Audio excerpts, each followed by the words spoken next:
Ils sont les petits-fils ou les petites-filles d'une star.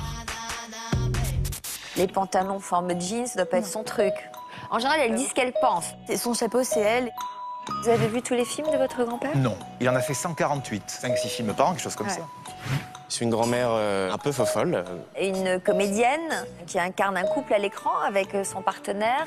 De la publicité, elle travaille sur une chaîne cryptée, elle est déjà venue dans toute une histoire.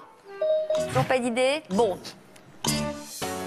Et vous, avez-vous deviné qui est cette grand-mère ou ce grand-père qu'ils doivent partager avec la France entière?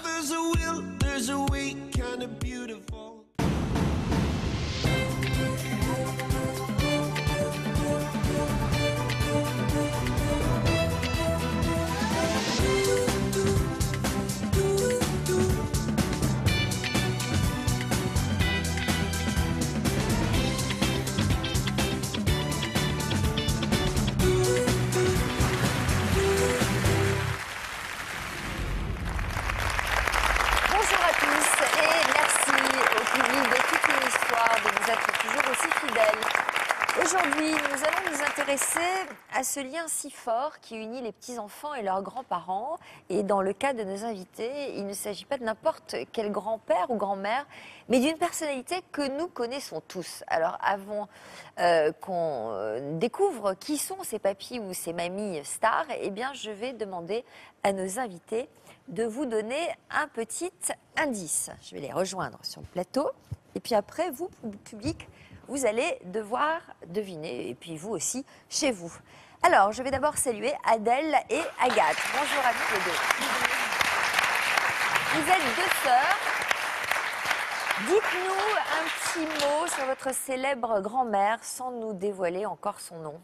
Comment la décririez-vous? Alors, elle porte toujours deux couleurs et elle dit toujours ce qu'elle pense. Vous avez déjà une idée? On verra. Hein. On ne donne pas de réponse, on verra. On va demander à Vincent de se prêter au même exercice. Bonjour Vincent. Bonjour Sophie. Alors, de qui nous parlez-vous d'abord? D'un monsieur ou d'une dame? D'un monsieur, de mon grand-père. D'un monsieur. Ouais. Alors, comment le qualifieriez-vous? Alors, il était très copain avec les vaches et avec le Christ. Très Exact. copain avec les vaches et le Christ. Le monsieur a vu juste? Mais le monsieur a gagné. Ah, bravo. Il a gagné Je ne sais pas ce que vous avez gagné, monsieur. notre estime, en tout Et vous cas, avez c'est gagné. clair. Voilà. Il y a quand même une certaine ressemblance. Paraît-il. Bon, Paraît-il. monsieur, bonjour. Bonjour, Vous Sophie. vous appelez Aurélien, merci Oui. d'être avec nous. Le visage de votre grand-mère apparaît quotidiennement sur notre petit écran. Qu'est-ce que vous pouvez nous dire sur elle pour nous permettre de l'identifier? Alors, elle est plutôt associée à un couple. Hmm. Un couple qui vit ensemble depuis un certain nombre d'années, qui se supporte mal et qui s'engueule beaucoup. Une idée? Ah, il réfléchit, ça c'est déjà plus difficile. Swan, vous, votre grand-mère est également très présente à la télévision. C'est une star de la publicité. Un exemple de slogan qui pourrait nous permettre de nous faire une idée sur son identité. C'est quoi cette beubare de ouf? Bon, alors, ça vous dit quelque chose? Vous avez un autre indice peut-être, Swan? Oui. Parce qu'ils ont l'air vraiment paumés. Bon, ça n'a pas l'air très clair. Hein. On va revenir avec vous, Adèle et Agathe. On va maintenir le suspense au sujet de votre grand-mère et on découvrira dans un instant de qui il s'agit dans un reportage. Ce qu'on peut dire tout de même, c'est qu'elle est toujours très élégante. On a du mal à l'imaginer dans un rôle, par exemple, de Mamie Gâteau. Hein? Vous l'appelez comment, vous, d'ailleurs, cette grand-mère? Mamie. On l'appelle mamie, oui. Mamie tout court. Ouais. Pas gâteau, par exemple. Non. C'est donc en images que nous allons découvrir cette grand-mère que vous devez partager avec la France entière. Mamie Chapeau, tiens. C'est le titre de ce reportage que nous avons tourné dans les rues de Paris il y a quelques jours. C'est à Paris, sur la plus belle avenue du monde, que nous avons rencontré la grand-mère d'Adèle et Agathe il y a quelques jours. Et cette grand-mère, c'est elle, la célèbre Geneviève de Fontenay. Ça va, mamie? Ah bah, je suis content. Ça va, il fait pas trop froid, du coup, c'est bien. Par moment, il y a un coup de vent. Heureusement qu'il pleut pas. Malgré son emploi du temps chargé, la dame au chapeau trouve toujours un moment pour ses deux petites filles, âgées de 18 et 14 ans. Cet après-midi, c'est avec Adèle, la grande, qu'elle prend un petit bain de foule.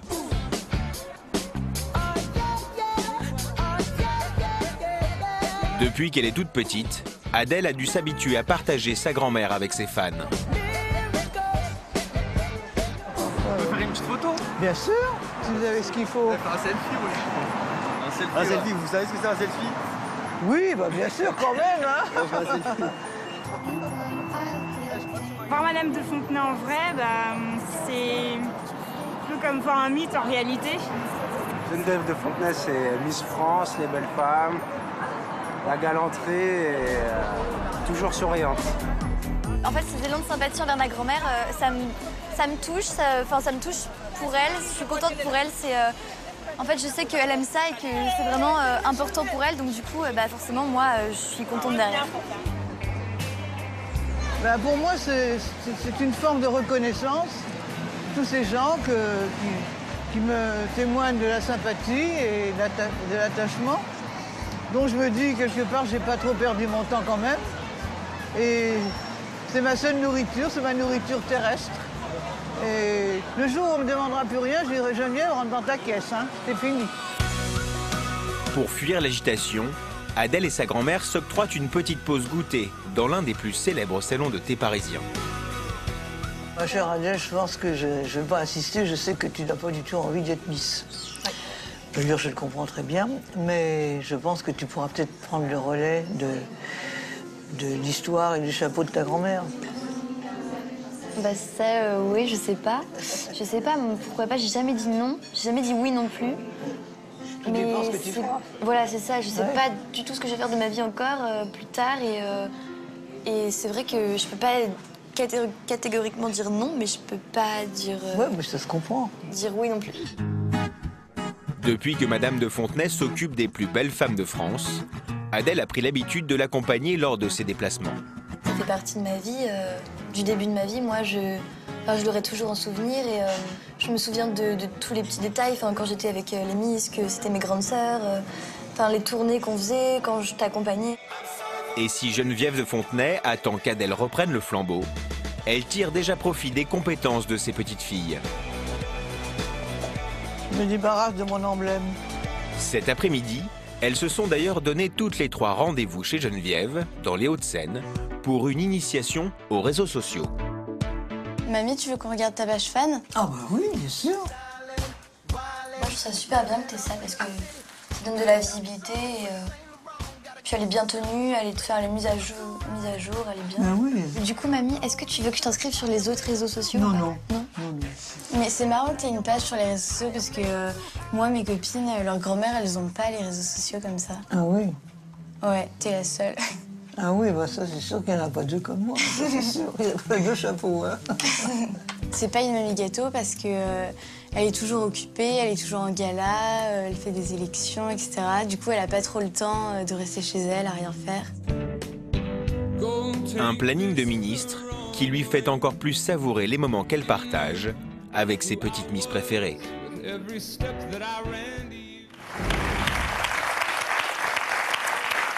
C'est rare de la voir sans chapeau. Je crois que c'est la première fois que je la vois sans chapeau. C'est vrai qu'elle enlève pas beaucoup, oui. De quoi? Son chapeau. Oui, on la voit pas beaucoup. Donc là, vous avez une exclue. Est-ce qu'elle vous a prêté une veste, Adèle? Là, je vois une veste noire et Regarde. blanche. Oui. Non, c'est la mienne. Mais elle elle l'aime est- beaucoup, ouais. Hein? Elle l'aime beaucoup. Ah bah ça m'étonne pas. Alors là, je pensais que vous l'aviez prise dans sa garde-robe. Est-ce qu'elle commande vos tenues là, par exemple les pantalons forme jeans? Ça doit pas être son truc. Non, pas du tout.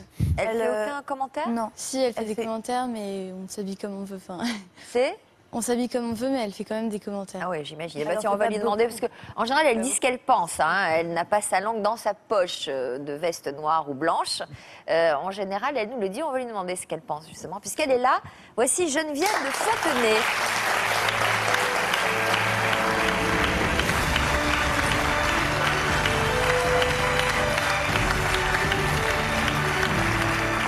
Bonjour, ma chère Sophie. Comment allez-vous, Geneviève? Allez vous asseoir.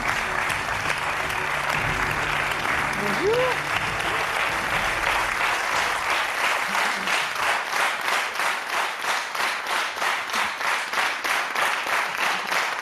Eh bien, c'est un triomphe, un accueil de star.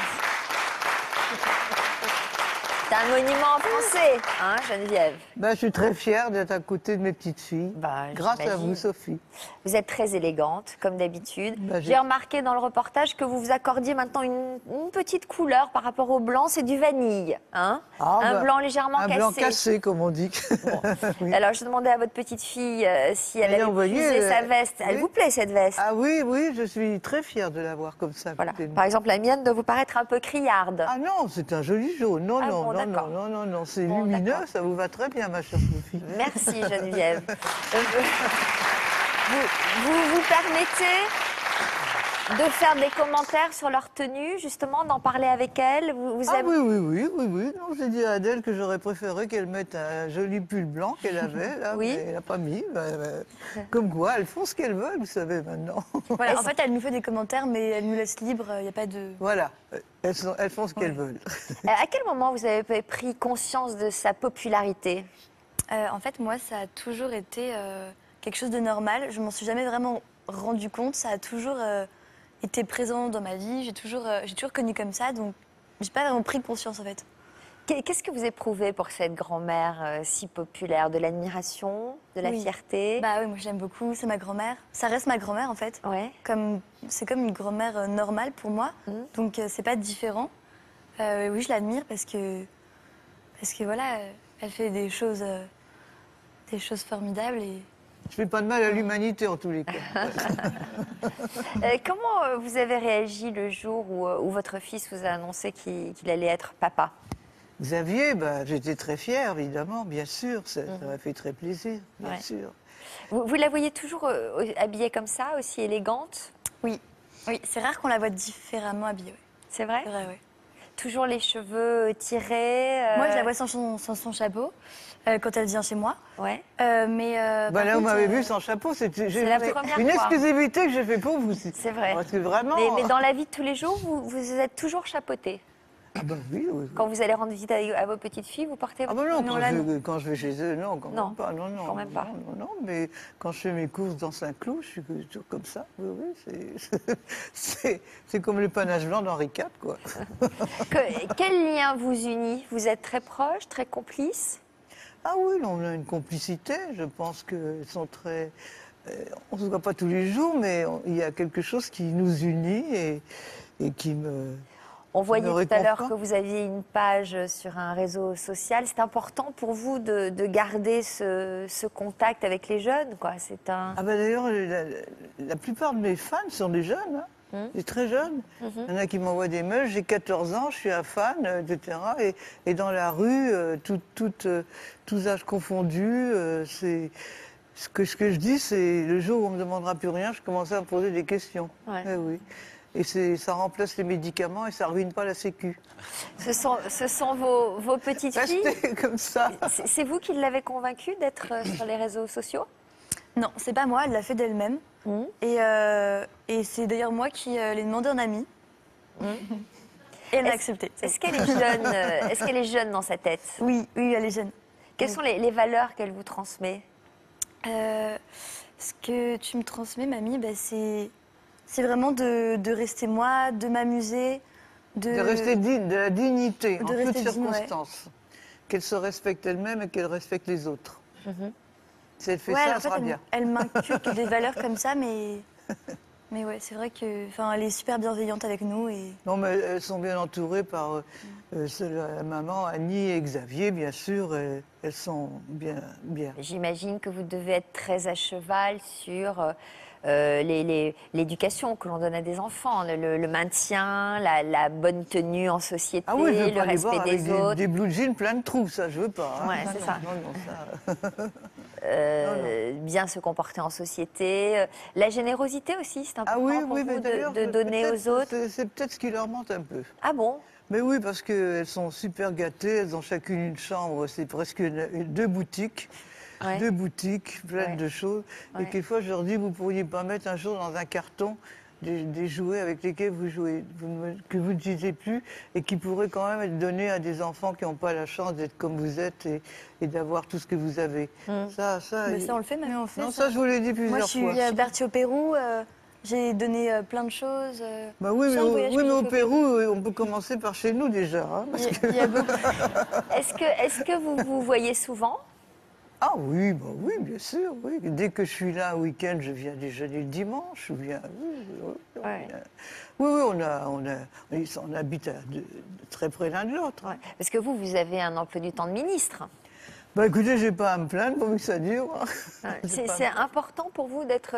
Il y en a qui aimeraient souffler un peu, prendre le temps non, de attendez, vivre. je vais pas attendre la mort derrière mes carreaux, quand même. Non, là, j'ai la chance d'être en bonne santé, comme, je sais pas, moi, comme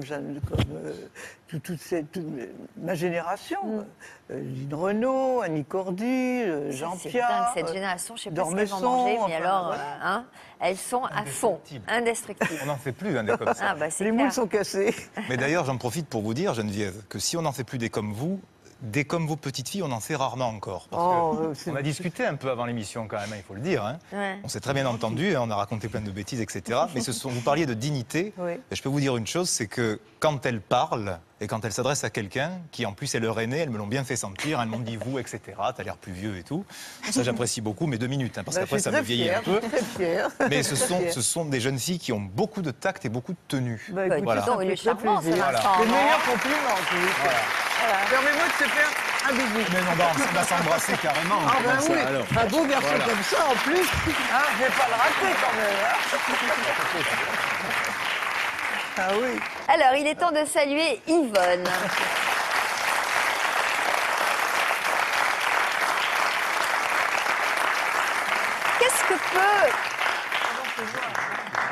Qu'est-ce que peut percevoir un enfant de la célébrité de son grand-père ou de sa grand-mère? Eh bien, avant de percevoir un être célèbre, c'est avant tout un grand-père ou une grand-mère. Ça s'inscrit dans un lien de filiation. Et je crois que la fascination est réservée pour eux au public, à l'extérieur. On voit d'ailleurs très bien que ce sont les fans qui sont fascinés. Et donc, les petits-enfants, ils voient en leur grand-père ou en leur grand-mère des êtres d'exception. Mais ce sont des fans, mais des fans affectifs. Ils s'inscrivent. Les grands-parents, c'est très, très important pour l'identité des petits-enfants. Pourquoi? Parce que c'est la mémoire, parce que ça transmet des valeurs, vous l'avez souligné Sophie avec Madame de Fontenay, des valeurs très importantes, mais aussi ça s'inscrit dans toute une filiation. Et à l'heure où la psychogénéalogie est très importante, eh bien on voit que les grands-parents ont sont des figures très très importantes. Bien souvent, ça saute une génération, parce que quand vous êtes célèbre, eh bien c'est parfois le petit enfant qui va avoir une forme d'admiration pour vous, et continuer un travail semblable, pas totalement comme vous, mais semblable. Parce que les enfants de stars, de vedettes, de personnalités souffrent souvent de Oui, cette alors ils sont situation. souvent dans l'ombre. C'est pas le cas des petits-enfants? Non, parce qu'il y a une distance, et une distance plus importante. Quand on est enfant de star, on se dit on est fils d'eux ou fille d'eux. Tandis qu'on ne dit pas on est grand, petit enfant d'eux. Ouais. Donc finalement, la distance permet une identification meilleure. Et la transmission des valeurs se fait bien souvent par les grands-parents, plus que par les parents qui sont dans l'éducation. Est-ce que Geneviève, Yvonne, est-ce que Geneviève, vous diriez que vous êtes plus disponible pour vos petites filles que vous ne l'étiez pour votre propre fils? Oh bah, c'est-à-dire, oui, c'était pas les mêmes. Xavier, Xavier, il a beaucoup travaillé avec moi. Il a apporté beaucoup à Miss France. C'est lui qui avait imposé de mettre un orchestre, c'est lui qui avait les escortes motocyclistes et tout ça. Il a donné beaucoup. Mais vous avez un lien différent avec vos petites filles que vous n'aviez avec lui? Non. Vous vous sentez pas plus cool avec elles, plus détendu, moins de responsabilités? Non. Je pense qu'elles peuvent le dire. J'ai toujours eu d'excellents rapports avec Xavier. Hein. C'est pas parce qu'on n'était pas d'accord, c'est par exemple le choix des musiques pour présenter tel ou tel tableau, mais c'est des choses banales, quoi, discussions. Mais non, je suis très fière de Xavier. Il a été le fils de Louis de Fontenay, tout ça, c'était... Non, c'est... Et souvent, nous ça sommes peut une arriver famille très unie. Ah oui, parce que une vedette soit en plein boom dans la force de l'âge et consacre plus de temps à ses petits-enfants Qu'à C'est ses moins propres frontal, enfants. bien sûr, parce que quand on est parent d'eux, eh bien, on est moins disponible. Et dans ce lien parent-enfant, il y a souvent une forme de rivalité non dite, inconsciente, mais qui se met en place, ce qui n'est pas le cas avec les grands-parents, parce que la distance est beaucoup plus importante. Et il y a plus de flexibilité dans les transmissions des grands-parents aux petits-enfants que de parents à enfants. Il y a moins de conflits. C'est vrai, c'est exact, oui. Très bien. Alors Vincent, Oui, Sophie. on l'a dit, vous n'avez pas eu la chance. Une femme. Ah oui, ah oui. Vous n'avez pas eu la chance de côtoyer votre grand-père Fernandel, donc qui était décédé quand vous êtes né. À quel âge avez-vous réalisé que ce grand-père était une star, qu'il occupait une place importante dans le cœur des Français? Mais je vais vous dire, je ne l'ai même pas encore réalisé aujourd'hui. Parce que ce que tu disais était très juste. Nous, on est dans un milieu avec des gens qui sont célèbres, qui exercent une certaine forme de métier public. Donc ça nous semble d'une banalité absolument confondante. Et quand je vous dis que même aujourd'hui je ne l'ai pas réalisé, c'est que, Yvonne, vous venez d'en parler, c'est que je réalise encore aujourd'hui très très mal, non pas l'admiration, mais la fascination. Oui. C'est deux choses très différentes, qu'il peut y avoir, pas que pour mon grand-père, mais en général, parce que c'en est un, pour les personnages publics. Et c'est vrai que, très très honnêtement, je ne m'aperçois pas de l'impact qu'une figure comme lui peut avoir sur les gens. Alors bien sûr, moi, je suis public aussi. Hein. Moi aussi, j'admire des gens, des acteurs, des romanciers, etc. Mais il y a aussi cette chose dont vous avez parlé aussi un peu finalement, c'est dans l'esprit parfois des gens, cette abolition en fait entre la sphère privée et la sphère publique. C'est-à-dire que parfois, il n'y a pas qu'une recherche d'admiration de la personne, mais aussi une recherche même d'identification à quelqu'un qui n'est pas de sa famille, comme si on le voulait à soi. Et ça, c'est quelque chose que, honnêtement, que je ne juge absolument pas. Mais Vous que êtes je fan de comprends qui, mal. vous, par exemple? Oh, de tellement de monde. J'adore Clint Eastwood, par exemple. Ouais. Voilà. Je ne vais pas vous dire que c'est mon Dieu vivant, sinon Yvonne va me dire « Ah oui, alors ça veut dire quelque chose, etc. » Vous voyez, je le savais. Voilà, ouais. J'ai dit exprès pour vous embêter. Non mais oui, mais si vous voulez que Clint Eastwood porte un slip bleu ou vert, qu'il soit porté sur les jeunes filles ou sur les vieilles femmes, qu'il ait des névroses, qu'il ait des pathologies mentales, etc., ça ne m'intéresse pas. Qu'est-ce qui vous intéresse alors? Ces films, ce qui est déjà pas mal. Qui vous parlait le plus de votre grand-père dans votre famille? C'était forcément mon père, mais après il faut voir aussi une chose. Il était connu lui aussi. Ah ben oui, qui a fait le métier aussi, qui a été chanteur toute sa vie. Il a fait plusieurs choses, mais notamment chanteur.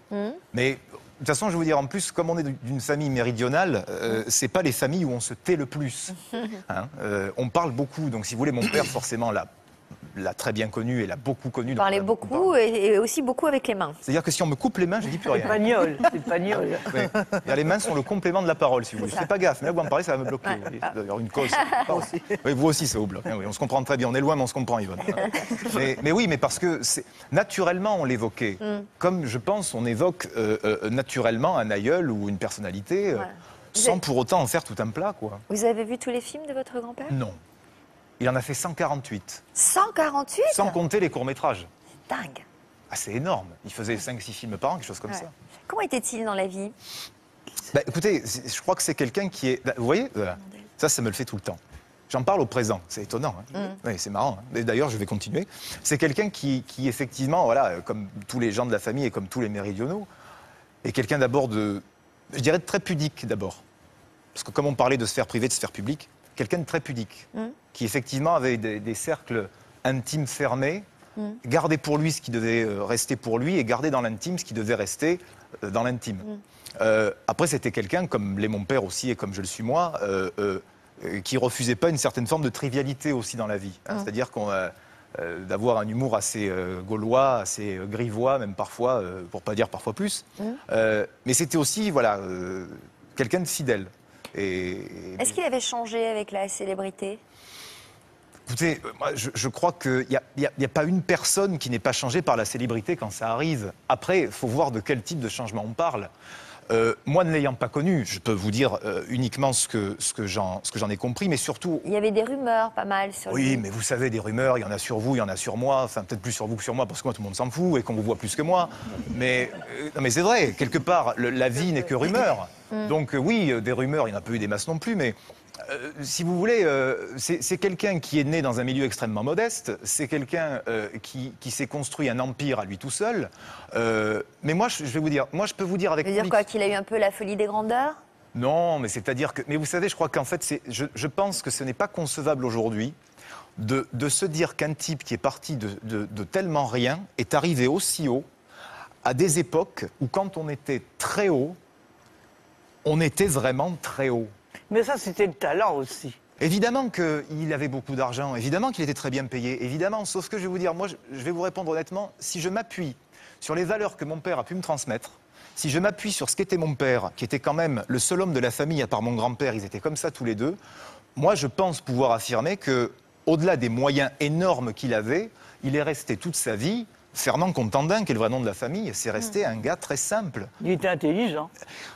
C'est une histoire de valeur et d'éducation. Ceux qui se prennent pour des stars aussi sont pas toujours... Oui. Alors, vous appelez comment, vous, Vincent, comment? Vincent Fernandel, mais Vincent Contandin aussi. Enfin, ça dépend si je reçois l'EDF ou les bulletins de paye, quoi. Alors, justement, les bulletins de paye, vous avez, vous aussi, hérité de la fibre artistique? Oui. Ça, je suppose. En tout cas, je suis aussi dans ce métier-là. Et c'est marrant parce que vous parlez d'héritage. Décidément, je vous adore, hein, Yvonne. Je ne sais pas ce qui se passe entre nous. Hein. Merci. Mais vous avez employé tout à l'heure un mot que j'aime beaucoup. Oui. C'est le mot filiation. Oui. Parce que c'est vrai que la plupart du temps, alors on a même dit une fois la dynastie Fernandel. Ce qui est terrible, c'est que d'un point de vue de l'étymologie, la dynastie, c'est la prise de pouvoir par la force, quand même. Oui. Alors, ça veut dire qu'on serait des espèces de néo-empereurs romains complètement dingues. L'héritage, ça fait un peu penser à toute une soute pleine de valises. Hein. Il y a celles qui sont légères, celles qui sont lourdes, mais on vous les file quand même, hein, les deux. Et puis le mot filiation, c'est vrai qu'il y a cet aspect de chaîne, cet aspect de transmission, mais qui est à la fois une transmission artistique, de compétences, peut-être de gènes, j'en sais rien, mais aussi de transmission de choses plus ténues, plus diffuses. Des choses qui ne sont pas de l'ordre de l'explicable forcément ou du matériel. Oui, exactement, de l'indicible, c'est un bon mot. Donc oui, mais Vous écrivez, vous? Alors j'ai écrit. Vous aimez les mots? Ah, j'adore ça. Vous aimez lire? J'adore lire. Vous avez écrit un livre sur votre grand-père? Oui, il y a 13 ans. Alors, on va voir un extrait. Écouter un extrait d'une chanson que vous avez partagée avec votre père. Oui. Vous avez chanté avec votre père. Vous aviez quel âge? Je devais avoir 8 ou 9 ans. On va écouter. À peu près 25 kilos en plus. Je voudrais tellement, tellement de choses que mon ami la rose puisse durer longtemps. Oh, tu voudrais que la forêt qui brûle et l'arbre qui se consume ne meurent plus maintenant. Oh, je voudrais tellement, tellement de choses. Vous en gardez quel souvenir de cette expérience? Écoutez, à part le fait que je trouve que ça a pris un coup de vieux absolument monumental. Oui, c'est mieux que nique ta mère, quand même. Oui, c'est les antipodes, hein, Geneviève. Hein, mais oui, mais justement, c'est agréable à entendre. Oui, c'est sûr, oui. Mais... Ah bah oui. Si vous voulez, moi, vous n'aimez pas le rap, Geneviève? Comment? Vous n'aimez pas le rap et les rappeurs? Ça dépend dans certaines circonstances, mais enfin, il y a des choses qui sont quand même... on est loin de Jean Ferrat, tous ces poètes qui faisaient... Enfin, moi aussi, j'en suis loin quand même, là, Geneviève. Hein. C'est pas du Jean Ferrat non plus, hein, vous êtes gentil. Non, mais enfin, les chansons vraiment qui parlent et qui disent quelque chose. Et maintenant, la société change. Pas forcément en bien. Alors, de mon temps, je peux dire de mon temps maintenant. Oui. Alors, vous en gardez quel souvenir, vous? Je vais vous dire, j'en garde forcément un très bon souvenir parce que, vous savez, c'est comme, je sais pas, un gosse qui voit son père qui fait un métier, et quand on est enfant, on a envie de faire le même métier que ses parents, hein, sauf si c'est un métier terrible ou abominable. Mais logiquement, on a envie. Et c'est vrai que c'est mon père qui a eu l'idée qu'on fasse une chanson ensemble, juste pour qu'on ait un souvenir. Voilà. Ça lui était arrivé, lui, de le faire avec son père? Oui, il a tourné 2 films avec son père. Et c'est vrai que comme mon père m'a eu tard, il m'a eu à 47 ans, et que son père, lui, l'a eu plus jeune, donc il s'est dit, c'est peut-être maintenant, quand j'avais 9 ou 10 ans, qu'il faut avoir quelque chose pour qu'il reste un souvenir. Après, je vais vous dire, très honnêtement, je n'ai pas jugé la qualité artistique de ce truc-là, parce que je pense avoir la lucidité de voir que c'est pas terrible. Mais si vous voulez, moi, ce qui me reste, c'est surtout le plaisir d'avoir pu partager, mais comme je l'ai fait toute ma vie, d'avoir pu partager justement ce lien avec un moyen un peu particulier, hein, avec voilà, mon père, là, en l'occurrence. Alors, pour écrire ce livre sur votre grand-père, vous avez partagé les souvenirs de qui, justement? Comment vous y êtes pris pour l'écrire? Vous savez, l'histoire de ce bouquin, elle est assez abracadabrantesque, parce que c'est un éditeur qui est venu me chercher il y a donc 13 ans pour le centenaire de mon grand-père. Je vous la fais rapide, il m'a dit, voilà, vous comprenez, vous avez 19 ans, 20 ans, il faut écrire un bouquin pour le centenaire de votre grand-père. J'ai dit, écoutez, je suis jeune, pas écrivain, et je m'en fous. Et il m'a harcelé. Je me suis dit, alors le meilleur moyen de s'en débarrasser, c'est de lui donner ce qu'il veut. Je lui ai donné 15-20 pages, que j'ai écrites comme je parle, à 19-20 ans. Je lui ai dit, il va me laisser tranquille. Le problème, c'est qu'il a trouvé ça très bien, et qu'au plus je lui enfilais, au plus il aimait. Donc j'ai dit, très bien, je m'en débarrasserai pas. Le livre est finalement sorti, mais quand je l'ai vu, je me suis dit, mais ça, tout le monde s'en fout. Et qu'est-ce que vous voulez que je vous dise? Ça a fonctionné. Mais moi, si vous voulez, ce bouquin, en l'écrivant, et je suis très honnête, je ne l'ai même pas écrit en me disant ce sera publié, en me disant ça va faire un carton ou un flop. Je l'ai plus écrit en me disant tiens, ça me donne l'occasion peut-être de mettre sur papier des choses, des anecdotes qu'un jour j'aurai comme aide-mémoire ou comme petit journal de bord plus tard pour mes enfants. Et vous en êtes fier du livre aujourd'hui? Ou vous le feriez différemment si vous écriviez en sachant qu'il va être publié? Sans doute, peut-être oui, peut-être non, je ne sais pas. Fier, j'en sais rien. En tout cas, je suis content de l'avoir fait parce qu'au moins, il y a des petites traces qui restent. Voilà. Ça le rend vivant, votre grand-père. C'est comme si ce livre, c'était avoir été à la rencontre dans une bibliothèque et la bibliothèque, c'était votre grand-père. Oui. Donc vous avez ouvert des cases et c'est une forme d'archéologie de votre histoire et de votre lien de filiation, comme vous l'avez si brillamment évoqué. Mais il y a aussi autre chose. Qu'est-ce que vous a transmis votre grand-père? L'humour, le sens du partage, de la communication, parce que vous êtes un excellent communicant. Et donc, ce livre, c'est pas un culte. Yvonne, vous êtes un peu tombée amoureuse de lui, là. Non, pas du tout. Non, mais arrêtez avec les compliments. C'est très subtil, ce qu'il dit sur la filiation. Il y a un truc qui se passe entre vous, mais hein, moi, j'ai tout une à touche l'heure. avec tout le monde, moi, vous voyez, c'est ça qui est terrible. Je sais rien, et puis c'est... Non, mais dans la filiation, vous savez, dans le transgénérationnel, on entend que, finalement, on a des souvenirs, et finalement, on termine des choses qui sont restées inachevées, et on va à la rencontre de l'autre, même s'il n'est plus là. Donc, c'est pour ça que vous en parlez au présent. Peut-être grâce à ce livre, vous avez connaissance de lui, de qui il est. Et d'ailleurs, votre père parle de souvenirs. Votre père a le culte de l'empreinte, pas de l'emprise, de l'empreinte, de laisser quelque chose vivant. C'est pour ça que vous avez chanté avec lui. Non, mais je ne peux pas dire mieux. C'est elle la spécialiste, hein, c'est pas moi. Hein. Et je suis d'accord. Voilà. Non, mais c'est vrai, c'est vrai. Finalement, je vais vous dire, je crois que ce qu'il faut retenir de ce genre de choses, c'est que, en fait, les gens pensent qu'on se pose beaucoup de questions sur l'héritage, mot très moche, ou sur la filiation, sur qui on est dans telle ou telle famille connue. Mais je vais vous dire, en fait, de l'intérieur, et c'est vraiment ce que moi j'ai constaté quand on a discuté tous un peu avant l'émission, c'est qu'en fait, tous les 5, on se foutait complètement de savoir qui était le petit-fils de qui, si ça allait bien, pas bien. Enfin, on a communiqué comme des gens très normaux. Et souvent, on prête des histoires extraordinaires au sein des familles connues. Mais en fait, on est une famille extrêmement commune. C'est juste qu'on en parle et qu'on nous donne, entre guillemets, droit de tribune pour venir en parler devant les téléspectateurs. C'est ça la seule différence. Mais vous ne regrettez pas d'être là? Mais je suis ravi, Sophie. Ah bon? Sauf que depuis tout à l'heure, il n'y a que vous qui n'êtes pas tombée amoureuse de moi. Ça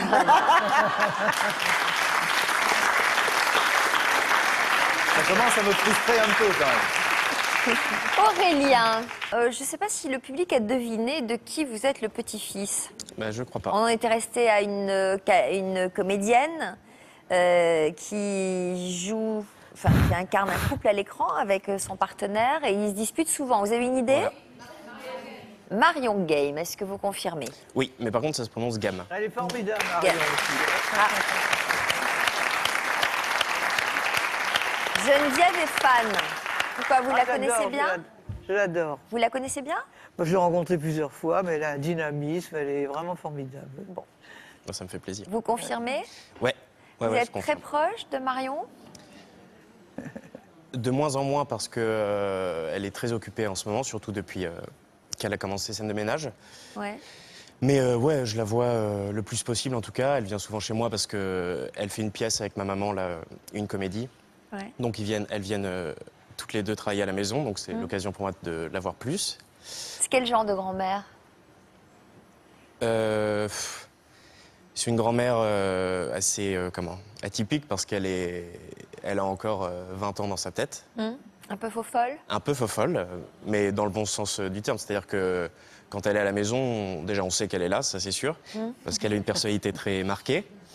Mais Qu'est-ce qu'elle fait par exemple? Comment vous savez qu'elle est là? ah bah parle déjà son fort. rire, d'ailleurs qu'elle a légué à ma maman, on peut l'entendre, je pense, du premier étage de mon immeuble. Ouais. Et c'est une, enfin, Elle est gaie? elle est très positive. D'ailleurs, je pense qu'elle m'a légué un peu ça, et surtout à ma maman. Ma maman et ma grand-mère se ressemblent beaucoup sur pas mal de points. Et ouais, c'est une femme qui a la joie de vivre, qui, ouais, comme je vous disais, est très jeune dans sa tête et qui apporte du bonheur aux gens, apparemment via scène de ménage maintenant, mais qui m'apporte personnellement beaucoup d'ondes positives. Vous vous réjouissez de son succès actuel, du fait qu'elle soit très occupée en ce moment? Bah, je suis très fier d'elle, surtout. Quels souvenirs vous avez avec elle? Des souvenirs d'enfance? Bah, c'est beaucoup des souvenirs de vacances, parce que j'ai l'occasion d'aller pas mal chez elle dans sa maison, qui est à Noirmoutier, en Vendée. Donc c'est des souvenirs très simples, hein, rien d'exceptionnel, mais voilà, des balades sur la plage, voilà, ça c'était pour Noël. Ses milliers de chiens, enfin ses milliers de chiens. Elle a toujours eu 10 chiens, 10 chats, donc c'est toujours assez festif, même sur la plage, pour tous les récupérer. Et mais voilà, des chiens abandonnés qu'elle adoptait ou... Ouais, alors à Noirmoutier, il y a pas mal de chats en fait dans les rues, donc vu qu'ils sentent que c'est la bonne maison où elle est, ils s'y rendent assez rapidement. Et les chiens? Et les chiens, en fait, elle a eu des Yorkshire, mâles, femelles, qui ont fait des enfants, voilà, qui sont accouplés, et du coup, il y en a beaucoup. Vous l'adorez, cette grand-mère, hein. Vous en parlez avec beaucoup de... Il y a beaucoup de choses, beaucoup d'émotions dans votre manière d'en parler. Bah, je lui dois pas mal de choses, parce que comme je vous disais, ma maman a pris complètement son caractère, donc c'est un peu le mien aussi quand même. Et puis voilà, elle m'apporte que des ondes positives, comme je vous disais. Est-ce qu'à l'école, vos copains, vos relations étaient au courant que vous étiez le petit-fils de Marion? Bah, c'est pas quelque chose que je crie haut et fort. Pas. Mes amis très proches le savent, bien sûr. Après, dans les écoles de commerce, c'est des choses qui se répandent vite. Donc j'ai été interpellé dans les couloirs, tout ça. C'est pas quelque chose qui me plaît forcément. Ça me gêne un peu. Pas du tout par fierté ou quoi que ce soit, mais ça me met pas très à l'aise. Vous avez envie d'exister par vous-même? Non, c'est pas ça, mais quelqu'un que je connais pas qui vient me voir et qui me dit c'est vrai que ta grand-mère c'est Huguette, à part lui dire oui, je vois. Pourquoi ça vous gêne? Parce que vous avez peur que le rapport soit faussé avec vous, ou parce que vous avez peur qu'on vous dise du mal de votre grand-père? Qu'est-ce qui vous gêne en fait? Ah non, pas du tout, parce que je sais que déjà j'ai pas entendu beaucoup de gens qui disent du mal. Après, c'est peut-être parce que je suis son petit-fils, mais je pense pas. On vient jamais te voir quand on pense du mal. Hein. Ouais, il faut le savoir. C'est ça, donc. Ça, il faut le savoir. Mais je sais pas, ça me gêne. C'est un peu comme quand on me fait des compliments, je suis assez gêné. C'est un peu cette gêne-là, quoi. Je sais pas si ça s'explique ou non, mais... Peut-être qu'aussi vous n'avez pas envie de la partager publiquement, finalement. C'est votre grand-mère, il y a un lien d'intimité. Bah, c'est ça, parce que mes parents sont comédiens aussi, et petit, j'ai vécu un peu Ma maman, par exemple, qui jouait dans Plus belle la vie, j'allais la voir à Marseille. Et la réaction des gens me choquait beaucoup. Je me sentais... comment? Dépossédé de votre maman. C'est une intrusion dans la vie privée qui, quand on est petit, est difficile à comprendre. Maintenant, je suis grand, je comprends très bien et je suis très content que les gens interpellent ma grand-mère, mais j'ai été un peu marqué de ça. Il est mignon. Il est grand, mais bon, il dit ma maman, ma grand-mère. Aussi, il a une valeur qui est essentielle, qui lui a été transmise, c'est l'humilité. Un peu qui flirte avec la timidité. Il y a une forme de repli chez vous qui est touchante. Et alors on voit que votre grand-mère aussi a sans doute réussi, et aussi votre mère, à vous transmettre quelque chose qui est très important. Ça, c'est les figures, les grands-mères qui sont des grands-mères d'exception, arrivent à donner énormément le sens de l'humour et de la dérision. Et je crois que ça, vous l'avez. Vous voulez faire quoi, vous, dans la vie? Ben, je veux être comédien aussi. Ah, bah tiens. Voilà. Et c'est pour ça que vous faites une école de commerce? Ça n'a rien à voir.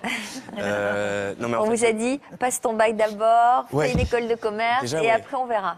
Bah, j'ai un peu vu comment se passait le métier parce que j'ai grandi que là-dedans. Je sais que c'est très compliqué quoi qu'il arrive. Et ça me rassurait d'avoir un diplôme avant de me lancer pleinement là-dedans. Il est très bien, ce garçon. Très bien. Très bien. Et puis l'école de commerce pour faire la promotion de votre mère et de votre grand-mère. Totalement. Voilà. On fait quoi, Yvonne? Pour faire la promotion de votre mère et de votre grand-mère. Oui. Donc, il fait une école de commerce pour en faire la promotion. Ou alors, ils font peut-être de la communication pour mettre leur grand-mère à l'honneur, comme Facebook, comme finalement pour faire perdurer l'image de ces célébrités qui vous entourent. Swan, bonjour Swan. Alors, vous avez une histoire un peu différente. Je ne sais pas si on a trouvé le nom de votre grand-mère. D'ailleurs, vous avez trouvé le nom de sa grand-mère? Non?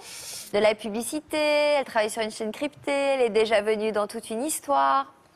Toujours pas d'idée? Alors on va mettre une photo. Voilà. Lucienne.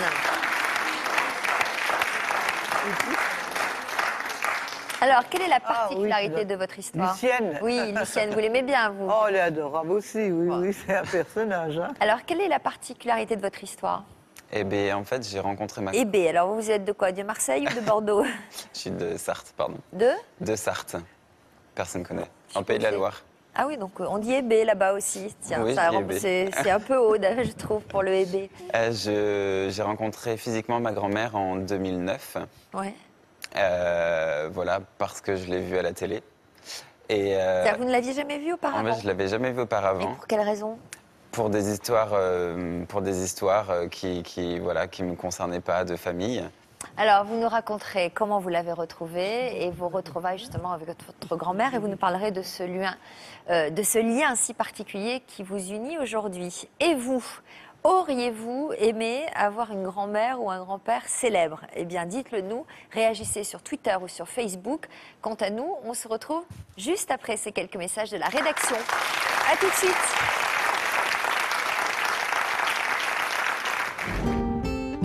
J'ai commencé à vraiment être dans l'anorexie adolescente. J'ai eu la nécessité d'être hospitalisée à plusieurs reprises au cours de mon parcours. Vous êtes tombée jusqu'à combien? 24 kilos. Pour 1m? 48. Et aujourd'hui, vous faites combien? Aujourd'hui, je fais 30 kilos. Donc aujourd'hui, j'imagine que si vous êtes là, c'est que vous aimeriez avoir un enfant? Oui. Dès mes 20 ans, j'avais ce désir d'enfant, mais je savais que, à cause de mon anorexie, j'avais un frein. C'est la puissance de la maladie, quoi. On sait qu'on a envie de faire des choses, qu'on sait qu'on a envie de la dépasser, mais dès qu'on a une petite fragilité, c'est les signes qui reviennent, c'est les symptômes qui reviennent de pleine face alors qu'on croit l'avoir un petit peu anéanti. Là, mon projet d'enfant, c'est aussi une revanche de la vie. C'est une revanche sur la maladie. Ça fait 10 ans que le combat est là. Mon compagnon, il est de tout cœur avec moi. Il me suit dans mes démarches et il souhaite que je sois la maman de son fils. Donc, on s'accroche. Découvrez Manuela et le combat de sa vie, bientôt dans toute une histoire. Comme nos invités, vous pouvez témoigner dans toute une histoire. Après avoir vécu les pires épreuves, vous avez réussi à vous construire une vie hors du commun. On dit de vous que vous avez un destin incroyable. Parti de rien, vous avez atteint des sommets. À plusieurs moments de votre vie, vous avez été au plus mal, mais vous êtes toujours parvenu à rebondir. L'un de vos proches a une histoire étonnante ou un parcours qui force l'admiration, et vous voudriez lui rendre hommage sur notre plateau. S'il s'agit de votre histoire, contactez-nous au 0820 16 30 15 ou connectez-vous à notre site internet. C'était le bonheur, un moment privilégié. Alors qu'ils vivaient un moment magique, ils ont été confrontés au pire. Les premières douleurs ne sont apparues qu'immédiatement après l'accouchement. Elle était très fatiguée, mais ça allait quoi, ça allait. Et je suis reparti, j'étais content. Elle a voulu se lever pour aller prendre une douche. Elle a failli tomber en syncope. Elle avait la langue toute gonflée, elle était dans un état inimaginable. En donnant la vie, elles ont perdu la leur. Il m'avait prévenu, dites-lui au revoir, elle ne supportera très vraisemblablement pas le transport jusqu'aux urgences. Et effectivement, je ne l'ai jamais revue en vie. Le lendemain matin, on m'appelle à 6 h du matin. Et on me dit oh, venez vite, c'est grave. Je viens et là, il y a 2-3 personnes qui étaient à l'accueil et qui me disent elle est morte. Mais comment ceux qui restent peuvent-ils faire face à une disparition si tragique. Ma préoccupation du moment, c'est comment vais-je l'annoncer à Clément. Il m'a aidé à me dépasser, à trouver d'autres forces en moi. Tout seul, j'aurais pas fait des choses que j'ai fait avec lui et pour lui. Il a simplement les épaules qui tombent et sa première parole, c'est pour me dire « Mais papa, et si toi tu disparais, qu'est-ce que je deviens ?» Je voulais te remercier pour tout ce que tu as fait depuis ma naissance, pour ton amour, ton respect. Et voilà.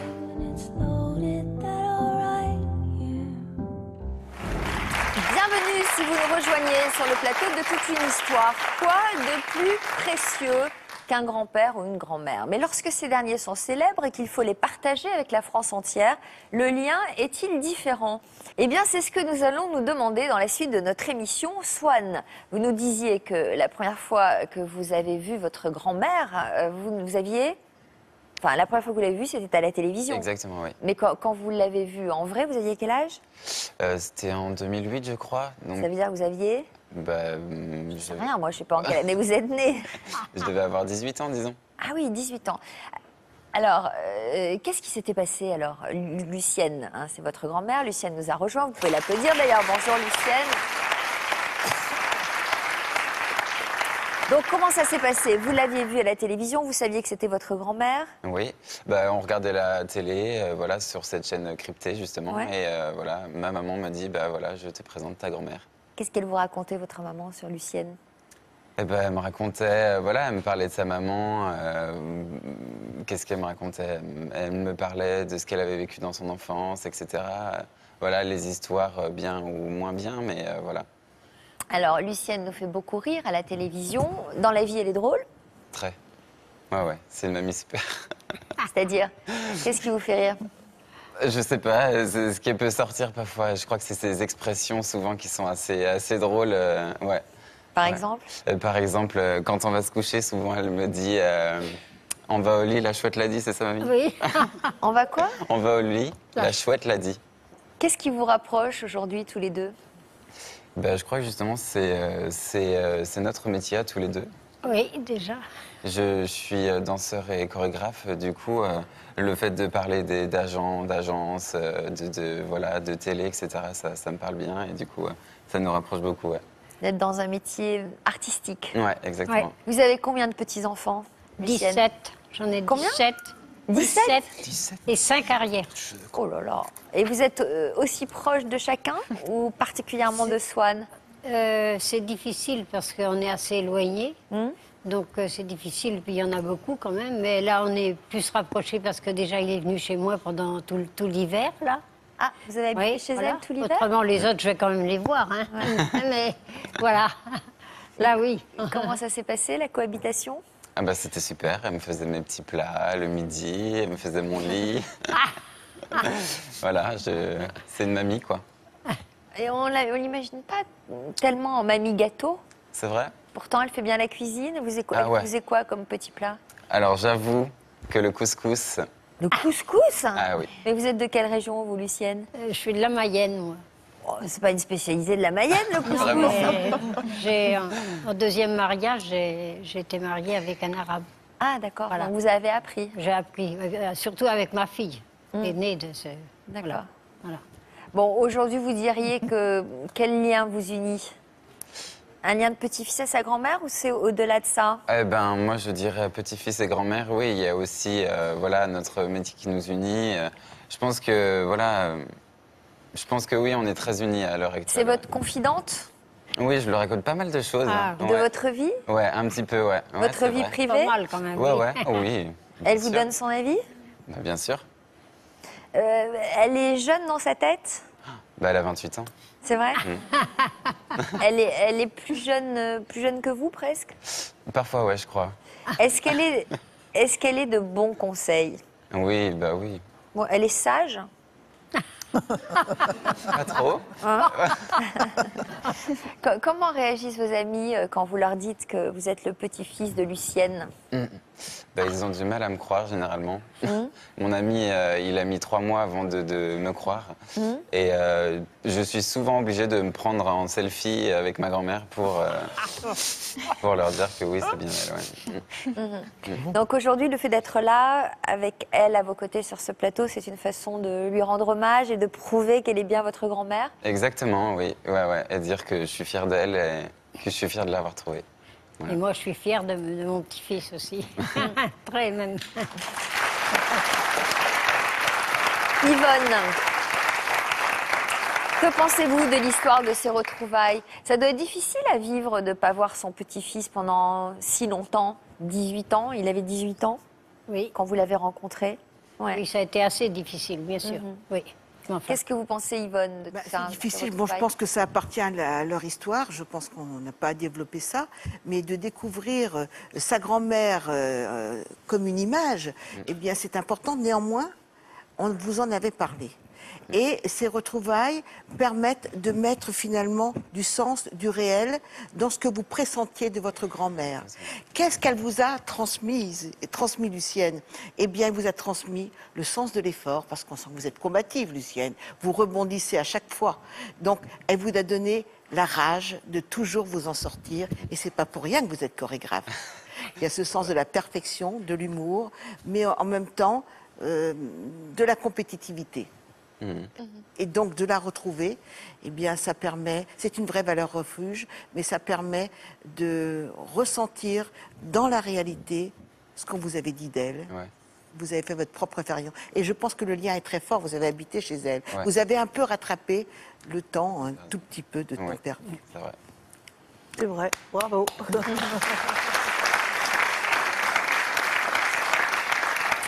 Adèle et Agathe, que vous apporte la célébrité de votre grand-mère dans votre propre parcours? Qu'est-ce que vous avez, de quoi avez-vous hérité d'elle?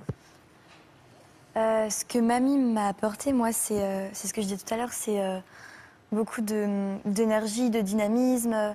C'est vrai qu'elle me donne des conseils. Moi, j'essaye de ne pas me servir de ces relations, de tout faire par moi. Est-ce que vous travaillez dans la communication? Oui, je suis en première année de communication. Et ce ne serait pas difficile de profiter de son réseau et de ses contacts? Ouais, c'est vrai, en fait, ce ne serait pas difficile, mais moi, je préfère le faire par moi. Et bien sûr que si ça peut m'aider, je pourrais lui demander un conseil ou voilà, un service, mais c'est vrai que je préfère moi-même me débrouiller, en fait. Ça vous plaît, ça, j'imagine? Ah bah bien sûr. Mais quand je serai morte, elle pourra peut-être porter mon chapeau. Vous aimeriez ça dans l'événementiel. Est-ce que vous aimeriez prendre la succession? Ben en fait, je sais pas du tout encore. Je sais pas du tout ce que je veux faire de ma vie et en fait, je peux pas dire ce que je disais dans le reportage. Je pourrais pas dire non, un non ferme, mais je pourrais pas dire oui non plus. En fait, enfin, c'est pas.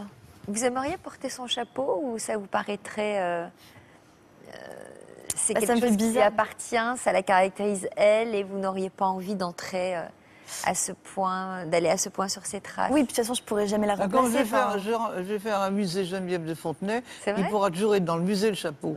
Et comme ça, quand on en aura envie, il ira le chercher. Vous allez le faire où? À Saint-Cloud. Vous le portez aussi bien que votre grand-mère?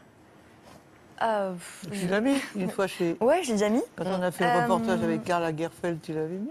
Ouais, mais moi je trouve que non, ça lui va... Pour moi, en fait, son chapeau, c'est elle et voilà, je pourrais pas... C'est pour ça que je peux pas dire la remplacer, prendre sa place, c'est pas possible. Et Adèle, vous voulez faire quoi, vous? Agathe. Agathe, pardon. Adèle, c'est moi, mamie, elle m'apporte pas grand-chose, déjà parce que je suis en 3e pour l'instant. Et en plus, je veux pas du tout faire un métier dans ce domaine. Pourquoi? Moi, j'aimerais être vétérinaire. Vétérinaire. Parce que je suis passionnée par les chevaux et ouais, j'aimerais vraiment être vétérinaire. Elles ont chacune un cheval, hein? Ah oui? Oui, un peu timide, peut-être? Ouais, je suis plus timide, je suis plus réservée que Adèle et ma grand-mère. Elles sont plus ouvertes quand il y a les gens qui viennent dans la rue, etc. Elles arrivent plus à... Enfin, elles sont plus ouvertes que moi. Ouais. Donc vétérinaire et te spécialiser dans les chevaux? Ouais, c'est ça. Bon. Le regard de la grand-mère? Oh, sur bah, ce c'est projet? bien, moi j'aime bien les animaux, on aime bien les animaux, donc ça peut être qu'une bonne chose. Hein. Et surtout, le cheval, c'est l'avenir de l'homme, le cheval. Vincent, alors vous, est-ce que vous avez suivi les traces de votre grand-père? En quel sens? C'est ça la grande question. Professionnellement. Oui. Disons que... Moi, vous savez, j'ai fait pas mal de choses, en fait. J'ai fait pas mal de métiers. C'est vrai que mon père, donc Franck et mon grand-père, eux ont quand même suivi plus ou moins une ligne toute leur vie. Mon père a été plus diversifié que mon grand-père. Il a fait de l'animation radio, de la chanson principalement, du cinéma, de la télévision. Bon. Moi, c'est vrai que j'ai fait plusieurs choses. J'ai fait du journalisme, de la télévision en tant qu'animateur, sur des chaînes qui ont d'ailleurs toutes fermé. Ce qui est quand même un record que je détiens. J'espère que vous allez nous porter bonheur, parce que c'est pas Oui, ce serait bête que l'émission s'arrête après mon passage. Ouais, c'est sûr. Surtout que je suppose que la saison est signée, ce serait très embêtant. Mais tout ça pour vous dire que j'ai fait beaucoup de choses et je me suis retrouvé là actuellement, ça pas par hasard, parce que c'est pas des choses qu'on fait par hasard, comme formateur de théâtre. Bon, est-ce que j'ai suivi? Oui, dans le sens où je suis dans la même lignée, on va dire ça comme ça. Est-ce que j'ai fait le même métier? Pas du tout, parce que moi je suis pas comédien. J'ai été formé en tant que comédien pour comprendre les problématiques de mise en scène et de formation de l'acteur parce que ça m'intéressait. Mais si je ne suis pas comédien, c'est parce que, pour être tout à fait honnête, j'ai joué un petit peu dans quelques petites choses pour faire plaisir, mais ça m'embête tellement. Ah bon? Oh là là! Mais pourquoi ça vous embête? Parce que j'aime pas ça, c'est une histoire de goût. C'est-à-dire que vous... Ah oui, si vous... Refaire toujours la même scène, la faire plusieurs fois, etc., c'est pas votre truc? Pas du tout. Je n'ai pas... En fait, si vous voulez, je n'ai pas de plaisir... Même si je ne suis pas mal à l'aise à être devant, même si je ne suis pas mal à l'aise en m'exposant, je n'y prends pas un énorme plaisir. Je sais le faire, mais sans plaisir. Alors qu'être animateur de télé, oui. Oui, mais parce que c'était très rigolo et que c'était pas pour moi une gageure ou un défi extraordinaire. Mais j'ai d'ailleurs arrêté parce que les chaînes ont fermé, mais j'ai pas poursuivi non plus. Parce que c'était pas quelque chose qui me donnait autant de plaisir sur le long terme que sur quelques temps. Qu'est-ce qui vous fait plaisir alors à vous? Moi, je veux dire, ce que j'aime beaucoup, et c'est ça que j'aime dans mon boulot aujourd'hui, c'est de mettre en valeur les autres. Moi, je trouve que ça peut paraître très démago ce que je vais dire, mais ce n'est pas grave, j'en suis plus à ça près. Dans une époque où il y a un individualisme si forcené, où il y a un culte du moi tellement délirant, où tout le monde finalement ne pense qu'à sa propre poire et où c'est le concours de quelle sera la personne inintéressante, la plus intéressante au monde, notamment dans les médias, etc. Je trouve que c'est formidable de pouvoir, dans son métier, essayer de créer du lien entre les gens et d'essayer de les sortir un peu de leur eux-mêmes et le que moi, quoi. Vous voyez? Même si c'est pas du tout français ce que je viens de dire, c'est pas grave. Même nos hommes politiques parfois parlent à moitié français, donc je n'ai pas trop honte. Je pensais à Alexandre Jardin. Quand je t'entends parler, ah, oui, je crois entendre Alexandre Jardin. Eh ben, c'est gentil, je prends comme un compliment. Oui. Mais voilà, je préfère ça. Je préfère me dire que, vous savez, c'est vachement agréable.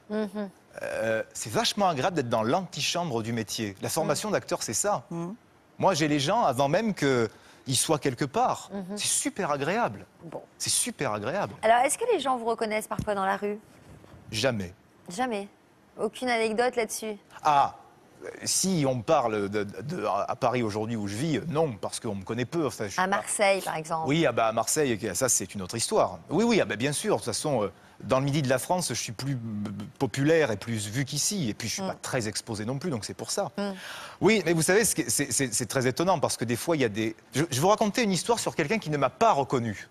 Alors, ça arrive souvent qu'on ne me reconnaisse pas. Mais là, vous allez voir pourquoi c'est savoureux. J'arrive à la gare Saint-Charles à Marseille et je monte dans le taxi, il y a peut-être une dizaine d'années de ça à peu près, et je dis au taxi, alors Villa Les Mille Roses, avenue Fernandel. Il y a une avenue Fernandel à Marseille, c'est pratique pour l'adresse, c'est là où on habite. Bon.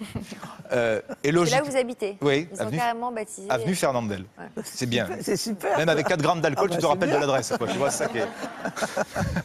Donc je monte et le chauffeur de taxi, d'habitude les taxis me disaient vous êtes le fils de Franck ou comment ça va Vincent, enfin il se doutait d'eux. Et là le mec me dit vous êtes un touriste en vacances. Juste à moi, il me dit que je suis un touriste. Mais cette histoire est vraie. Hein. Je lui dis oui.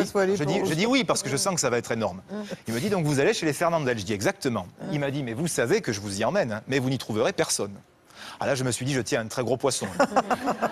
J'ai dit, mais Et à c'est-à-dire... Marseille, c'est normal. Ah oui, En général, mais- ils sont gros oui, mais- dans le port de Oui, Marseille. oui, c'est la sardine qui a bouché le port. Et je lui dis, ah bon, mais j'y trouvais personne. C'est-à-dire, il me dit, bah alors c'est très simple, il me dit. Il dit, la maison, c'est plus à eux, parce que le grand-père, il a tout joué avec les chevaux. Le fils, donc mon père, il a tout joué avec les chevaux, plus les femmes. Quant au petit-fils, qui était le gars qui était dans son taxi, lui, alors il a cramé tout ce qui restait, il est parti au Canada. Je vous jure que c'est vrai. C'est magnifique. Et alors, vous lui avez dit quoi? Et alors je lui ai quand même demandé, mais alors elle est à qui la maison? Et il me dit, toujours les mêmes, les Américains. Je dis, ouais. Mais il m'a raconté l'histoire de ma vie pendant tout le trajet. Je suis arrivé et je me suis senti obligé de lui dire, mais pas méchamment, parce que c'est une histoire formidable à raconter. Hein, j'espère que d'ailleurs qu'il se reconnaîtra s'il me regarde. Mais Je vous lui lui ai avez dit- dit, vous avez fini par lui dire qui vous Je lui dis, étiez? monsieur, je suis désolé, mais même si ça m'a fait beaucoup rire, je suis Vincent Je reviens du Fernandel. Canada. Je reviens du Canada. Je suis le fils de Franck. Il n'y a pas plus d'Américains que de chevaux, que de femmes qui ont été joués au casino, etc. On est toujours là. Mais le type extraordinaire en termes de réplique m'a dit, mais monsieur, mais vous savez, avec tout ce que les gens racontent, on finit par y croire. C'est génial. C'est vrai. C'est génial. C'est pour ça tout à l'heure, vous me disiez les rumeurs, les ragots, etc. Mais allez-y, ragots, rumeurs, histoire à droite, à gauche. Il y a un type qui m'a dit un jour, j'ai très bien connu votre père et votre grand-père. Quand votre grand-père jouait de la mandoline et que votre père avait un petit singe sur l'épaule. Oh, bah, c'était précis. Non mais tu te rends compte? Et C'est alors incroyable. Ben, il n'y a jamais eu de mandoline ou de petit singe à la maison, quoi. C'est ça Ah, mais qui est il y en a des formidable, gens qui voilà. rêvent, hein. Oui, il y a aussi une chose, et je me permets de la rajouter parce qu'elle est très belle celle-là. Il y a aussi des choses jolies. Il y en a beaucoup, mais je ne les raconte pas parce que je suis pudique. C'est pour ça que je préfère raconter des bêtises. Il y a une dame qui, quand je travaillais à la télé, était venue me voir en me disant, vous savez, quand j'étais petite, je regardais les films de votre grand-père. Quand j'ai été maman, j'écoutais les chansons de votre père. Et aujourd'hui, je suis grand-mère et ça me fait plaisir de venir vous voir à la télé. C'est sympa, ça. Ça, c'est vraiment, joli, c'est ça. Très bien. Hein, c'est quand même- Bravo. Aurélien, alors vous souhaitez vous lancer dans ce métier de comédien. Quel conseil vous donne votre grand-mère? Ça l'effraie un peu, cette idée-là, ou au contraire, elle en est fière? Ah non, elle est très fière. Parce qu'elle aussi, comme moi, a commencé très tard. Je crois qu'elle a commencé, elle avait 25 ou 26 ans. Elle a fait les cours Simon. En conseil, bah, elle me dit de m'accrocher parce que c'est un métier, quoi qu'il arrive, très compliqué. Et je ne compte pas me servir de quelque réseau que ce soit. J'aimerais bien que ça vienne de moi. Donc, le problème, c'est que déjà, il faut avoir du talent. Ça, c'est sûr. Il faut que j'en ai. Ça, c'est pas sûr. Après, il faut Et vous rencontrer prenez les des bonnes cours personnes. déjà? Vous êtes déjà essayé? Ouais. Alors, depuis petit, j'ai pas mal fait de doublage, déjà. Ce qui est quand même une forme un peu théâtrale. Après, j'ai fait des petites figurations. Vraiment pas grand-chose, pour le coup. Mais j'ai beaucoup accompagné mes parents sur les tournages, je connais un petit peu. Alors, votre grand-mère n'a pas pu se libérer pour être avec nous aujourd'hui. Elle est tellement occupée en ce moment. Mais elle vous a concocté une petite surprise. Une surprise. Ouais. Ok. Aurélien, c'est mamie. Mamie Marion. Écoute, pour une fois, je ne vais pas te gronder, je ne vais pas te mettre au piquet. Tout ça, c'est derrière toi. Maintenant, tu vas devenir une star. Écoute, là, tu es entre de très très bonnes mains avec Sophie Davant et toute sa bande. Ils sont tous adorables, ils vont t'aider, ils vont te propulser. Et je te dis, tu sais ce qu'on dit dans notre métier quand les gens commencent et qu'ils font quelque chose. Voilà, avec toute ma tendresse, vas-y, tu vas t'éclater et tu vas cartonner. Des bisous, mon chéri. Vas-y.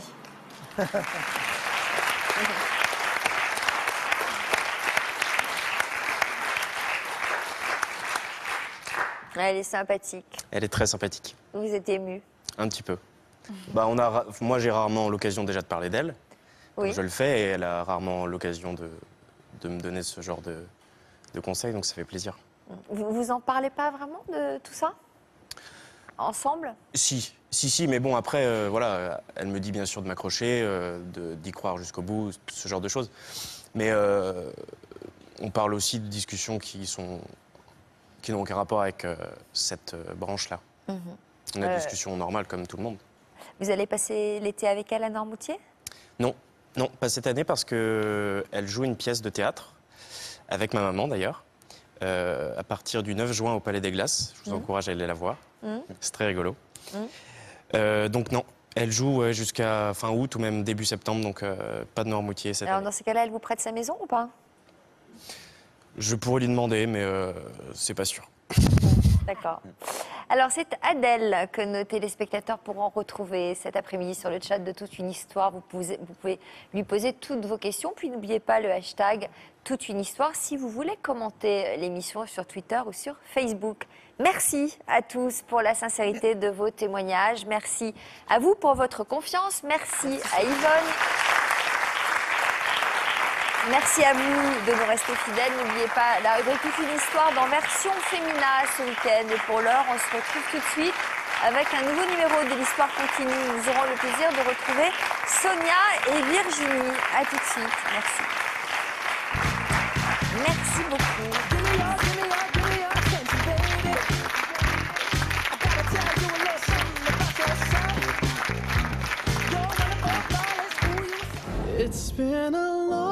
Virginie avait découvert à l'âge de 12 ans qu'elle avait une sœur jumelle, décédée à la naissance.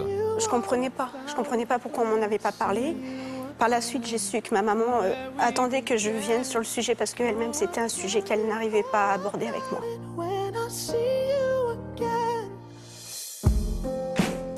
Sonia, elle, souffrait d'une obsession peu connue. Soit avec mes ongles, soit avec parfois des pinces à épiler. Ça peut être 2-3 heures devant la télévision. Quelques mois ou quelques années plus tard, où en sont ces femmes dans leur reconstruction? Virginie a-t-elle pardonné à sa mère d'avoir attendu si longtemps pour lui dire la vérité? Sonia s'est-elle débarrassée de cette manie qui lui gâchait la vie? Rendez-vous dans quelques minutes pour découvrir la suite de leur histoire.